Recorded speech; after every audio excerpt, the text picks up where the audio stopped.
So here I am quite a bit further along on the seat blank. I have the boards glued up that I need to make up the thickness of the blank that I wanted, and I decided to glue the boards to the underside of the seat blank rather than the top. And the reason for that is because the bottom edge gets a fairly good radius on the underside, and that's basically just going to make that seam disappear because it's going to be tucked underneath the seat blank and you'll never see it. So that leaves the solid blank that I was originally planning on carving into the seat on the surface, and so everything will just look the way I had originally intended. Unfortunately, I lost the footage on that. I was working on some other videos at the same time, and I was having a terrible week, and nothing was going right. So, out of frustration, I just formatted the card, and I forgot that that footage was on there. So, but basically, it's just a gluing operation. Here I'm just laying out the back edge of the chair. This is normally where all the spindles would be inserted into the chair seat, but I'm going to leave that detail the way it is because it also provides a lot of strength for the chair seat. Next, I'm going to be joining the two ends of that layout line to the center of the seat front.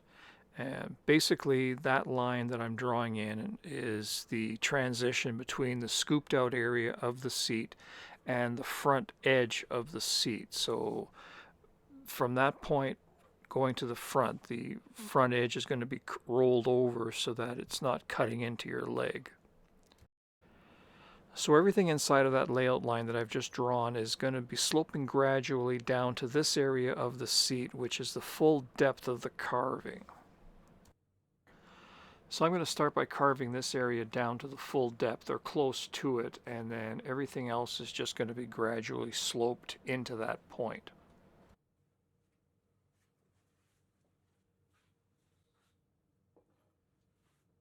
Traditionally, Windsor chair makers would have hollowed out the seat by using a curved adze, but I'm going to use a gouge. It's what I have, and I prefer working on a bench whenever I can.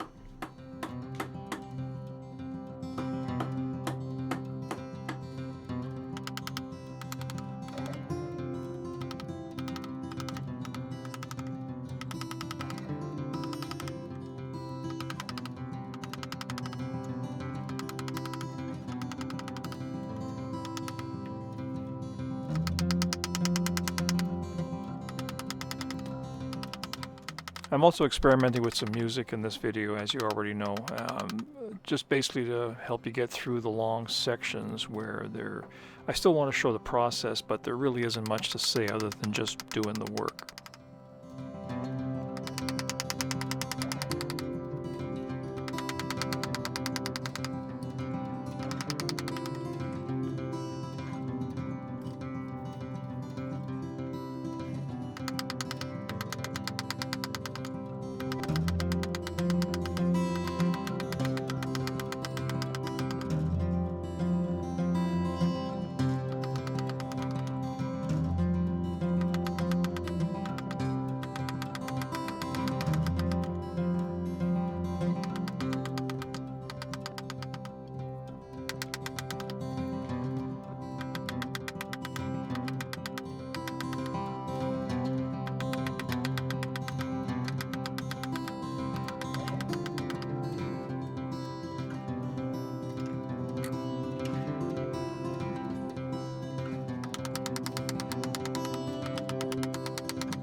Now that I have the seat roughed out with the gouge, I can move to the hooked knife that I made earlier and start refining the shape of the seat. Right now I'm just kind of working on the high spots. I'm trying to get everything down to one level so that I can refine my shavings and get a smoother cut. So this first bit's going to be kind of rough. You're just kind of hanging up on, ridges and, different grain lines and stuff. But once everything starts to smooth out and get into one level, I'll be able to start taking some finer shavings and start developing the shape a little bit more.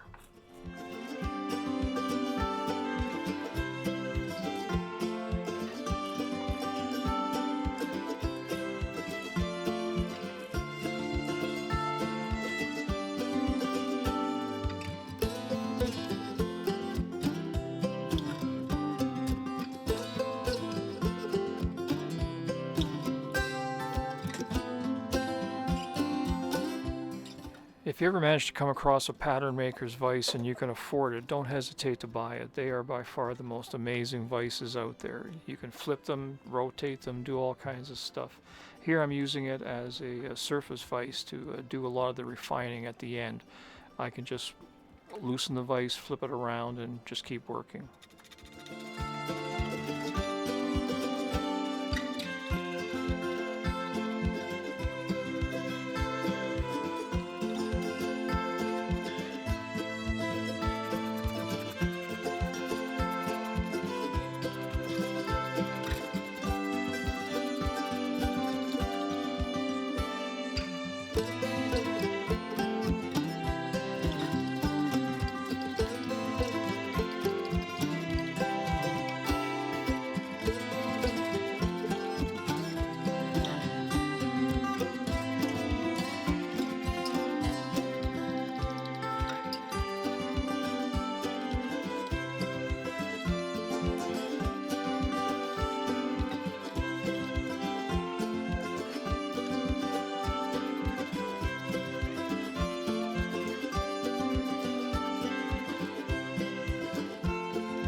So that was about an hour's worth of carving condensed into a few minutes, and the seat's roughed in pretty close to the pattern that I'm using, and I'm going to use that as a starting point.